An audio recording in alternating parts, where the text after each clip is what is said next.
Hello student, आपका फिर से स्वागत है आपके फेवरेट महिंद्रा गुरु पोर्टल पे, जहां हम आपको आपके बैंकिंग की बेस्ट प्रिपरेशन कराने के लिए तैयार हैं। चलिए सीधे चलते हैं हमारे कॉन्सेप्ट की तरफ। लास्ट लेक्चर में हमने सब्जेक्ट वर्ब अग्रीमेंट के कुछ बहुत इंपॉर्टेंट कंसेप्ट्स एंड रूल्स के बारे में पढ़ा था। आज हम उसके थोड़े अलग एक्सेप्शंस और एडवांस लेवल क्वेश्चंस के साथ आपके साथ जुड़े हुए हैं। आज का जो सेशन है उसके स्टार्ट होते ही आपको अपने सामने कुछ वर्ड्स दिख रहे हैं जो हमने लास्ट सेशन में भी पढ़ाए थे, बट इनके साथ थोड़ा सा ट्विस्ट है। चलिए एक बार स्टेटमेंट्स को पढ़ें। हमने लास्ट क्लास में आपको ईच, एवरी, इन सारे वर्ड्स के बारे में पढ़ाया था, रिमेंबर। बट आज का जो सेशन है यहाँ पे हम आपको ईच ऑफ या फिर एनी वन ऑफ या फिर सम ऑफ मतलब ऐसे वर्ड्स पढ़ा रहे हैं जो अपने साथ ऑफ लेते हैं। अब जब तक ईच था तब तक तो कोई दिक्कत ही नहीं थी। जब हमने सिर्फ ईच यूज किया था तो हमने सीधे सीधे यहाँ का फॉर्म क्या बिठा दिया था, सिंगुलर, राइट। बट अब हमारे पास सेंटेंस में स्ट्रक्चर थोड़ा सा और चेंज हो रहा है। अब हम पढ़ रहे हैं कि each of, any one of the, none of the अपने साथ कैसे स्ट्रक्चर को फॉलो करेंगे, राइट।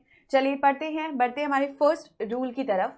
आपका जो फर्स्ट रूल है वो है ईच ऑफ द। याद रखिएगा, जब तक ईच अकेले था तब तक सिंगुलर था, लेकिन जैसे ही वो अपने साथ ऑफ ले लेगा तो ऑब्वियस बात है, हमेशा याद रखिएगा जब भी हमारे पास सेंटेंस में ऑफ जुड़ जाता है तो हमारा जो फॉर्म होता है नाउन का वो हमेशा प्लूरल होता है। याद रखिएगा, this is a very vital rule of English language. अगर ईच अकेले है, जैसे अगर ईच स्टूडेंट बोलना होगा तो सही है, लेकिन अगर ईच ऑफ जुड़ जाएगा तो ईच ऑफ द स्टूडेंट्स हो जाएगा। बट एक चीज जो कॉमन है वो है आपका वर्ब सेक्शन, वो यहाँ पे हमेशा सिंगुलर है, और अगर ये कोई प्रोनाउन यूज करेगा अपने साथ तो वो भी सिंगुलर फॉर्म में ही होगा। इस वाले फॉर्म में कोई भी चेंज नहीं आएगा। याद रखिएगा, ईच ऑफ द स्टूडेंट्स होगा और जो प्रोनाउन होगा वो भी सिंगुलर, वर्ब भी सिंगुलर होगा। मतलब अगर सेंटेंस को कंस्ट्रक्ट पूरा करना पड़ जाए तो कंस्ट्रक्शन ऐसा बनेगा, each of the students is studying through my class, मतलब वो इज ही लेगा। इन द सेम वे हमारे पास कुछ स्ट्रक्चर्स हैं आपके साथ, जैसे कि one of the, none, no one of the. So basically कभी भी अगर आपको सेंटेंस में ऐसा इंग्लिश का कोई भी फॉर्म या स्ट्रक्चर जुड़ जाए तो याद रखिएगा आपका नाउन ही सिर्फ चेंज होगा प्लूरल में, बाकी आपका वर्ब और आपका प्रोनाउन वो दोनों हमेशा सिंगुलर फॉर्म में ही होंगे। अगर ये क्लियर है तो चलिए कुछ एग्जाम्पल्स के साथ इसको थोड़ा और क्लियर करते हैं। Let's see this one.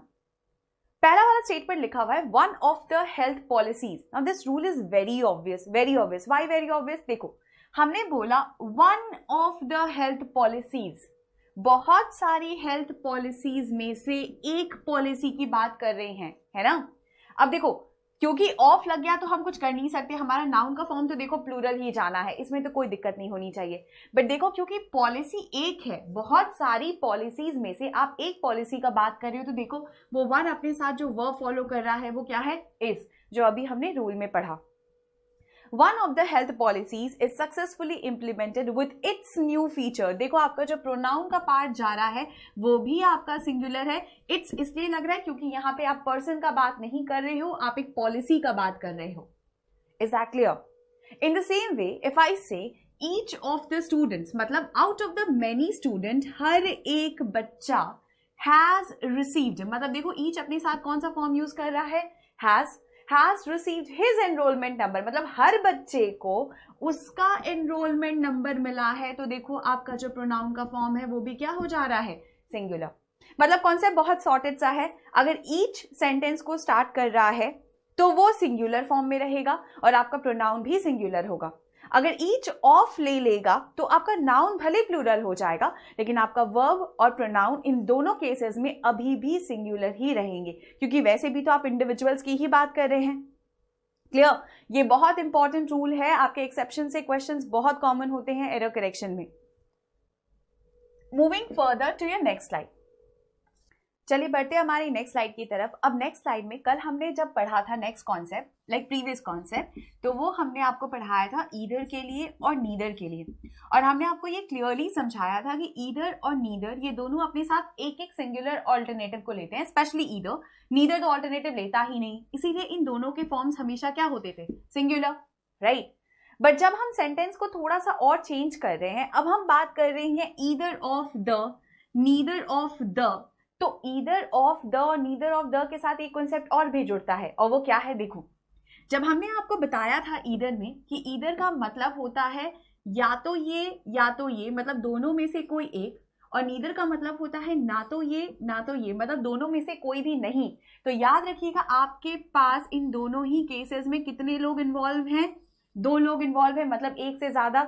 इसका मतलब देखो इतना तो क्लियर हो रहा है कि इसके साथ का जो फॉर्म जाएगा वर्ब तो सिंगुलर ही होगा, लेकिन जो मेरा नाउन का फॉर्म बनेगा वो क्या बन जाएगा, आपका प्लूरल।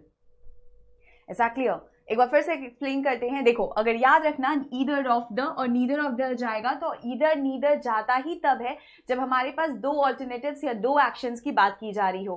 तो इसका मतलब क्लियर है कि हमारा नाउन तो प्लूरल होगा, बट क्योंकि अब उसमें से नाउन के साथ वर्ब क्या जाएगा तो कोई एक ही, और नीदर में तो कोई भी नहीं, इसीलिए वो वर्ब सिंगुलर हो जाएगा और आपका प्रोनाउन का फॉर्म भी क्या हो जाता है यहाँ पे, बिल्कुल सिंगुलर। क्लियर? चलो एक बार कुछ एग्जाम्पल्स के साथ इसको थोड़ा सा और क्लियर करेंगे। मान लीजिए अगर हम आपको ये सेंटेंस ऐसा देते जैसे आपके सामने स्क्रीन पर है, Bharti Airtel and Reliance Jio are the 2 rivals. अब आप यहाँ पे कौन कौन सी बात कर रहे हैं, कौन कौन से 2 सब्जेक्ट्स की, पहला भारती एयरटेल और दूसरा रिलायंस जियो। ये 2 राइवल्स हैं, मतलब ईदर बन सकता है क्योंकि हम यहाँ पे किसकी बात कर रहे हैं, हम तो 2 राइवल्स की बात कर रहे हैं, right. 2 rivals and either of them, अब दोनों में से कोई नेक्स्ट स्टेप के लिए अप्रोच करेगा, either of them is approaching for the next step। इसमें कंफ्यूज मत होइएगा, ये बहुत इंपॉर्टेंट है, याद रखिएगा कि आपको भले सेंटेंस में यहाँ पे एक से ज्यादा सब्जेक्ट दिख जाए, बट क्योंकि वहां वो either of them का बात कर रहा है, देखो them तो इसलिए जा रहा है क्योंकि हमारे पास 2 सब्जेक्ट हैं, है ना, बट जो वर्ब होगा वो आर नहीं होकर हमेशा कौन से फॉर्म में रहेगा, singular, that is. This is how you relate to statements when you get either and neither in your concepts। आपका जो नाउन होगा वो तो प्लूरल होगा, बट आपका जो वर्ब होगा वो हमेशा सिंगुलर फॉर्म में ही रहेगा। क्लियर? चलिए बढ़ते हैं हमारे नेक्स्ट स्लाइड की तरफ। अब हमारा जो नेक्स्ट स्लाइड है वो है सम ऑफ द के बारे में। अब पहले तो सम का मतलब बताओ, सम का मतलब क्या होता है, कुछ, है ना। अब कुछ मतलब बहुतों में से कुछ की बात की जा रही है, लेकिन उसका न्यूमेरिकल वैल्यू भी देखो एक से ज्यादा ही निकल कर आ रहा है ना। याद रखिएगा कि सम ऑफ द भी जब आपके सेंटेंस में जुड़ेगा तो आपके सेंटेंस का जो नाउन होगा वो प्लूरल होगा। हो सकता है आपके सेंटेंस में वो नाउन सिंगुलर भी हो जाए। अब ये 2 केसेस बनाएंगे, मतलब अगर आपके सम ऑफ द के साथ नाउन प्लूरल फॉर्म में है तो वर्ब भी प्लूरल होगा, प्रोनाउन भी प्लूरल होगा। लेकिन अगर सम ऑफ द के साथ आपका नाउन सिंगुलर है तो वर्ब भी सिंगुलर होगा और आपका प्रोनाउन का फॉर्म भी क्या हो जाएगा, सिंगुलर। याद रखिएगा सम ऑफ द के साथ 2 स्ट्रक्चर जाएंगे, बिल्कुल क्लियर कॉन्सेप्ट, दिमाग ही नहीं लगाना, सीधा सीधा ऐसे देखो कि अगर सम ऑफ द के साथ नाउन मेरा प्लूरल दिख रहा है तो सीधे मेरा वर्ब और मेरा प्रोनाउन दोनों प्लूरल हो जाएंगे। अगर वो सिंगुलर है तो हमारा वर्ब और प्रोनाउन वो दोनों क्या हो जाएंगे, सिंगुलर। चलिए एक बार हम लोग कुछ एग्जांपल्स के साथ देखते हैं तो ये थोड़ा कॉन्सेप्ट और क्लियर हो जाएगा। देखो हमारा फर्स्ट स्टेटमेंट लिखा है सम ऑफ द वर्कर्स, रूल खत्म, हमको हमारा नाउन मिल गया और हमारा नाउन कौन से फॉर्म में है, बिल्कुल प्लूरल फॉर्म में, right.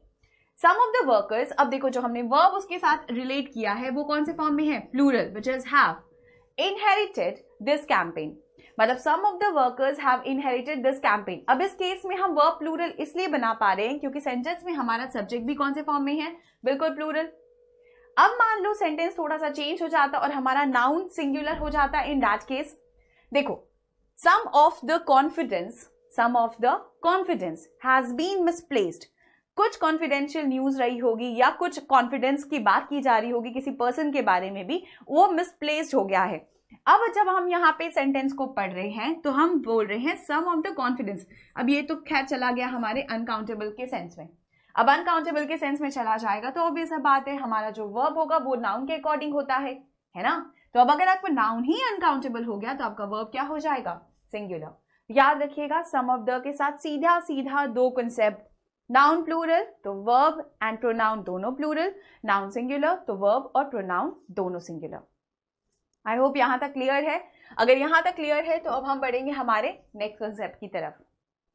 Now comes the basic from where English starts। वो sentences जो बचपन से लेके आज तक हम ऐसे ही बनाते चले आए हैं।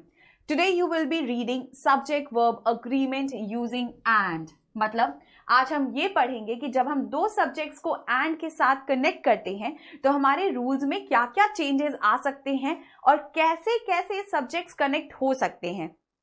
आज वाला जो कंसेप्ट है, यहां से आपके पास 4 रूल्स आएंगे, इसको बाय हार्ट रखिएगा। अगर ये स्लाइड में थोड़ी सी भी दिक्कत होती है तो इसको रिवाइज करके जरूर पढ़ लीजिएगा। Moving on to your first rule. Now the first rule states कि अगर आपका नाउन कोई एक सिंगुलर आइडिया दे रहा है या फिर वो किसी सेम पर्सन को रेफर कर रहा हो, याद रखिएगा, या तो सिंगुलर आइडिया दे रहा है या किसी सेम पर्सन को रेफर कर रहा है, तो जो वर्ब हम इसके साथ यूज करते हैं वो हमेशा सिंगुलर होता है। एक बार इसको एग्जाम्पल के साथ समझते हैं। एक बात बताइए, फर्स्ट सेंटेंस दे रहा है age and experience brings wisdom to man.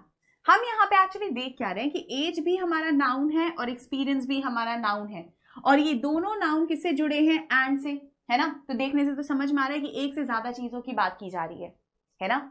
लेकिन देखो, जो आपका वर्ब का फॉर्म हमने सेंटेंस में रखा है वो सिंगुलर है।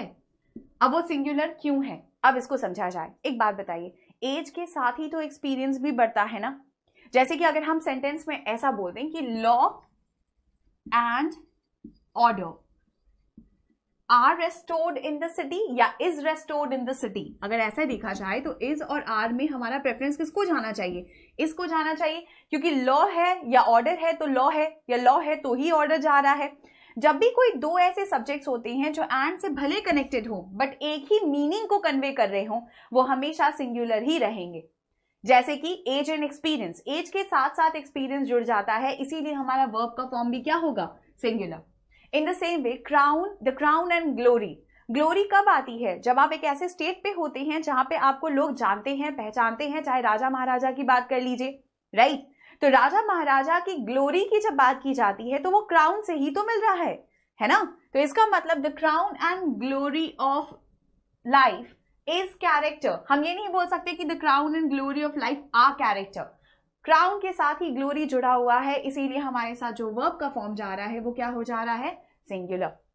जैसे अगर आप ब्रेकफास्ट में ब्रेड और बटर दोनों खाना पसंद करते हो, ठीक है, तो आप ये नहीं करोगे ना कि पहले आपने ब्रेड खा लिया, फिर आपने बटर खाया, फिर ब्रेड खाया, फिर बटर खाया। ये पॉसिबल थोड़ी ना है। It is meant to be taken together. Bread and butter को हम एक साथ यूज करते हैं, इसीलिए हम अगर स्टेटमेंट बोलेंगे तो हम बोलेंगे bread and butter are my favourite breakfast, नहीं होगा, करेक्शन हो जाएगा इज माई फेवरेट ब्रेकफास्ट। मतलब आप ब्रेड बटर एक साथ खाते हो। समझ आया? तो बेसिकली जरूरी नहीं कि अगर दो नाउन्स एंड के साथ जुड़ रहे हैं तो वो एक से ज्यादा के लिए बोल रहे हो सकता है वो एक ही मीनिंग कन्वे कर रहे हो। इन दैट केस जो वर्ब का फॉर्म जाएगा आपके सेंटेंस में वो हमेशा क्या हो जाएगा? Singular. Moving on to your next slide. आपका जो नेक्स्ट रूल है, it is about two singular nouns and if they are joined with and refer to a single person, they take a singular verb. जो previous rule था वहां पे हमने आपको सिर्फ और सिर्फ नाउन के टाइप्स बताए थे, हम पर्सन पे नहीं आए। इस रूल में हम आपके साथ पर्सन लेकर आ रहे हैं। हम बोल रहे when they are referring to a single person, right?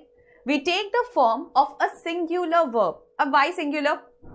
याद रखिएगा, इसके लिए एक केस होना जरूरी है। In such a case the second noun, in ऐसे केसेस में जो हमारा सेकेंड नाउन होगा उसके साथ कोई भी आर्टिकल या पोजेसिव एडजेक्टिव नहीं होगा। ध्यान दीजिएगा, उसके साथ कोई भी आर्टिकल या पोजेसिव एडजेक्टिव नहीं होगा। अब हम आपको इस रूल को थोड़ा सा सिंपल लैंग्वेज में समझाने की कोशिश करते हैं। ऐसे देखो, आप सबने तारे जमीन पर देखी है। तारे जमीन पर में आमिर खान उस मूवी के प्रोड्यूसर भी थे और एक्टर भी थे, है ना। मतलब हमारे पास एक सिंगल कैरेक्टर है आमिर खान और वही उस मूवी के प्रोड्यूसर भी हैं और एक्टर भी हैं। अगर सेंटेंस को कंस्ट्रक्ट करना पड़ता तो हम क्या बोलते? The producer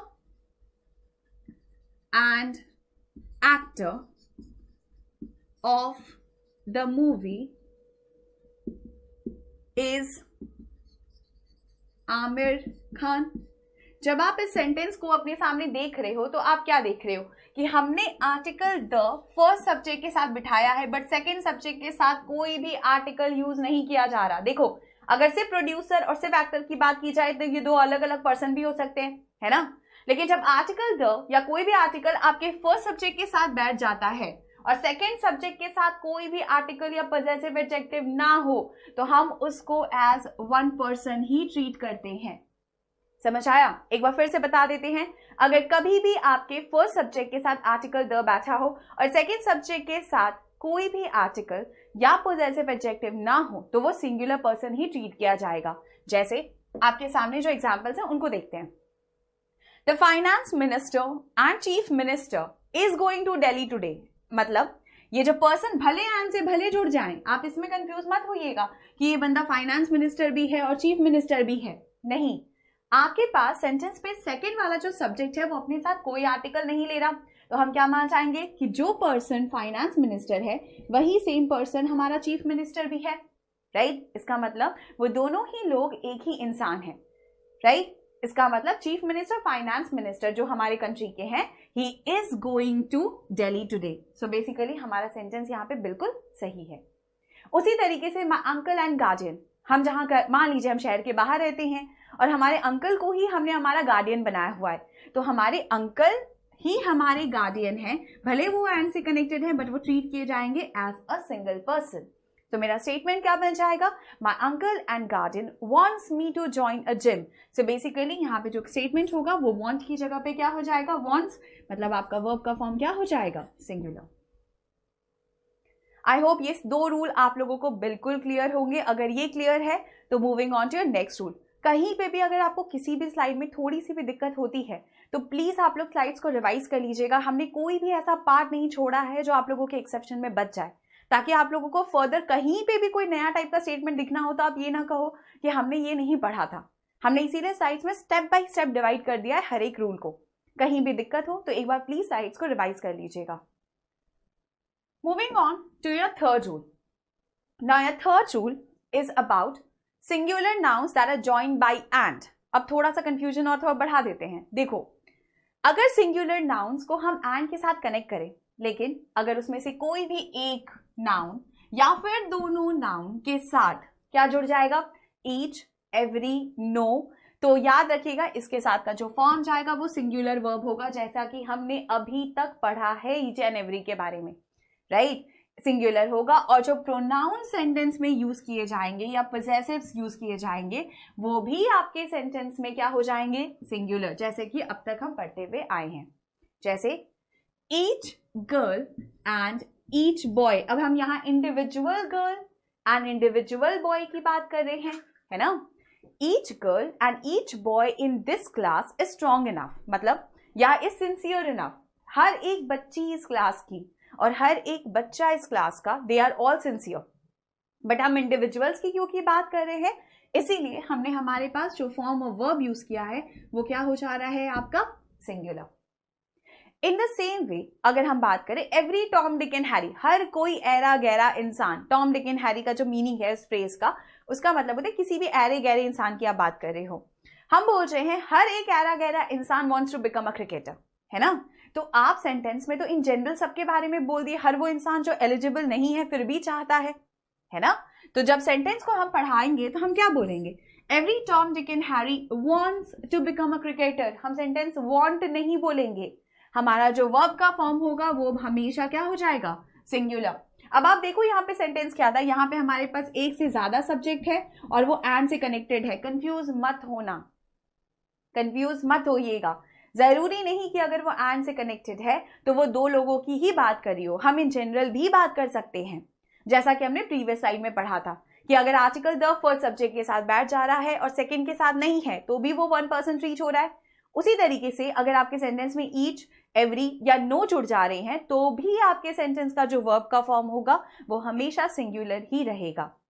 in the same way moving on to your third statement, see this, each bench and each chair. अब आप सेंटेंस में ये बताना चाह रहे हैं कि आपके स्टेटमेंट में हर एक बेंच और हर एक चेयर ऑक्यूपाइड है, तो हर पे एक एक इंसान ही तो बैठा है, दो दो इंसान तो बैठे नहीं होंगे। इसका मतलब मेरे सेंटेंस में देखो वर्ब का फॉर्म यहां पे भी क्या हो जा रहा है? आपका सिंगुलर। ये तो था हमारा third rule using and. Now moving to your last rule with this word. चलिए बढ़ते हैं हमारे लास्ट स्लाइड की तरफ। अब आपका लास्ट स्लाइड जो रूल बता रहा है पहले उसको पढ़ते हैं। लास्ट स्लाइड बोल रहा है कि अगर आपके पास दो इन्फिनेटिव्स या फिर दो जेरेंड्स ज्वाइंट हो जाएं एंड के साथ, तो अब थोड़ा ट्विस्ट आ रहा है। अब तक हम सिर्फ सिंगुलर सिंगुलर सिंगुलर पढ़ रहे थे, अब हम पढ़ने जा रहे हैं कि अब हमारे पास वर्ब का फॉर्म क्या हो जाएगा, प्लूरल।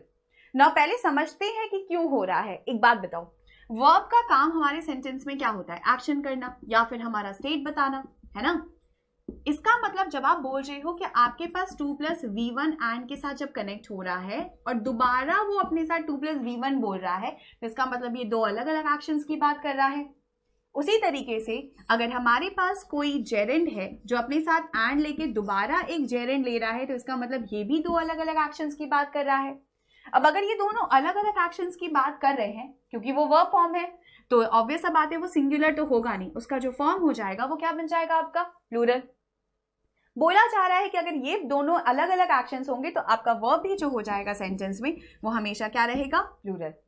इस रूल को समझने के लिए हम लोग एक बार इन एग्जांपल्स को पढ़ते हैं, इससे ये थोड़ा और ज्यादा सॉर्ट आउट हो जाएगा। जैसे सी द फर्स्ट वन, ध्यान से पढ़िएगा, यहां लिखा जा रहा है to sing and to play, ये दोनों अलग अलग एक्टिविटीज हैं या ये दोनों अलग अलग एक्शंस हैं हमारे। हम बोल रहे हैं to sing and to play are two contrary activities. Yes that's obvious, गाना गाना और खेलना ये दोनों अलग अलग एक्शंस को आइडेंटिफाई कर रहा है, इसीलिए आपका जो वर्ब का फॉर्म है इसमें वो प्लूरल हो जा रहा है। इन द सेम पे अगर हम बोलें रिमेंबरिंग एंड फॉरगेटिंग, याद रखना और भूल जाना, अब ये एक जैसी चीजें नहीं होती, ये बिल्कुल दो अलग अलग एट्रीब्यूट्स हैं हमारे ह्यूमन पर्सनालिटीज के। कुछ लोग याद रख पाते हैं, कुछ लोग भूल जाते हैं, है ना। इस केस में भी जो आपका वर्ब का फॉर्म होगा वो हमेशा प्लूरल ही होगा। जैसे remembering and forgetting are inevitable attributes of any personality, किसी भी पर्सनालिटी के ये दो अलग अलग एट्रीब्यूट्स हैं। अब अलग अलग हैं तो सिंगुलर तो हो नहीं सकते, है ना। ऐसे केसेस में याद रखिएगा कि जब भी आप किसी दो एक्शंस को आइडेंटिफाई कर रहे हो एंड के साथ अलग अलग, वो हमेशा अपने साथ प्लूरल फॉर्म ही लेगा। अगर यहां तक के पार्ट्स आपको क्लियर हैं तो नेक्स्ट डे हम बढ़ेंगे इसके कुछ और इंटरेस्टिंग कॉन्सेप्ट्स के साथ, जहां पे हम एंड के अलावा भी कुछ कंजंक्शंस को जोड़ेंगे और समझेंगे कि उनके साथ हमारे सब्जेक्ट वर्ब अग्रीमेंट के रूल कैसे कैसे चेंज होते हैं। एंड वाली साइड को एक बार फिर रिवाइज कर लीजिएगा ताकि नेक्स्ट क्लास तक आप लोगों को इसमें कोई भी फर्दर दिक्कत ना हो। Thank you.